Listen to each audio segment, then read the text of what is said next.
किसी से भी गुफ्तगू के दौरान इन 4 अल्फाज को, इन 4 वर्ड्स को कभी भी इस्तेमाल मत करें। पहला वर्ड तो ये कि ऑनेस्टली। जब भी आप अपनी गुफ्तगू में ऑनेस्टली कहते हैं ना, तो इससे लगता है कि शायद जो पिछली बातें आपने की हैं वो आपने ऑनेस्टली नहीं बताई या आपने सच्चाई के साथ काम नहीं लिया। अगर आप किसी एक स्पेसिफिक बात के ऊपर ऑनेस्टली कहते हैं तो आप उस पर एम्फोसिस अपनी तरफ से दे रहे होते हैं, मगर इससे दूसरे को आपकी क्रेडिबिलिटी पर शक हो जाता है और उसको फिर आपकी दूसरी बातों पर यकीन नहीं रहता।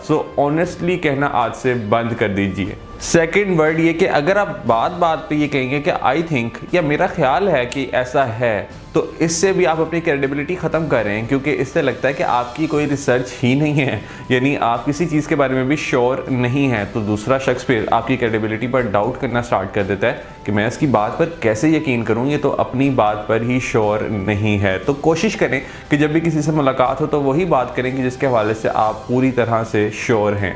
तीसरा जुमला ये कि क्या तुमने इस चीज़ के बारे में सुना, यानी जब आप किसी दूसरे के हवाले से गॉसिप करना स्टार्ट करते हैं, किसी दूसरे की बैक बैटिंग करते हैं, गीबत करना स्टार्ट करते हैं कि देखो उसने ये कर दिया, उसने वो कर दिया, ये चीज़ तो इस तरह हुई थी, तो आप नेगेटिव थॉट्स को अपने माइंड में तो क्रिएट करें एंड सेकेंडली आप उसको दूसरे के साथ शेयर कर रहे हैं और आपका कनेक्शन जो दूसरे के साथ बनता है फिर वो बहुत नेगेटिव कनेक्शन बनता है और इससे आपका रिलेशनशिप बिल्कुल भी पॉजिटिव नहीं बन पाता और दूसरे के माइंड में ये एक इम्प्रेशन जाता है कि आप उसके बारे में भी बाद में इसी तरह बात करेंगे जिस तरह अभी आप किसी दूसरे के बारे में बात कर रहे हैं या जिस तरह अभी आप गॉसिप्स में बहुत ज़्यादा इंटरेस्टेड हैं।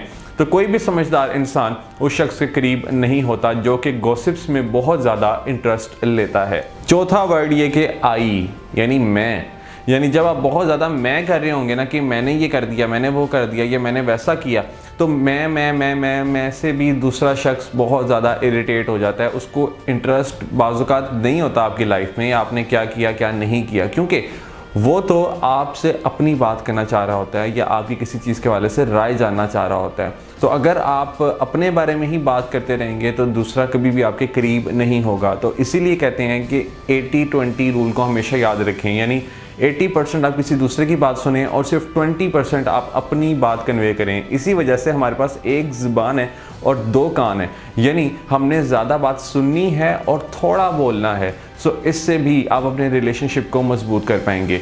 ये वो 4 वर्ड्स हैं कि जिनको अगर हम अपनी गुफ्तगू में अवॉइड करना स्टार्ट कर दें तो यकीनन हम अपनी क्रेडिबिलिटी में इजाफा कर सकते हैं। All the best.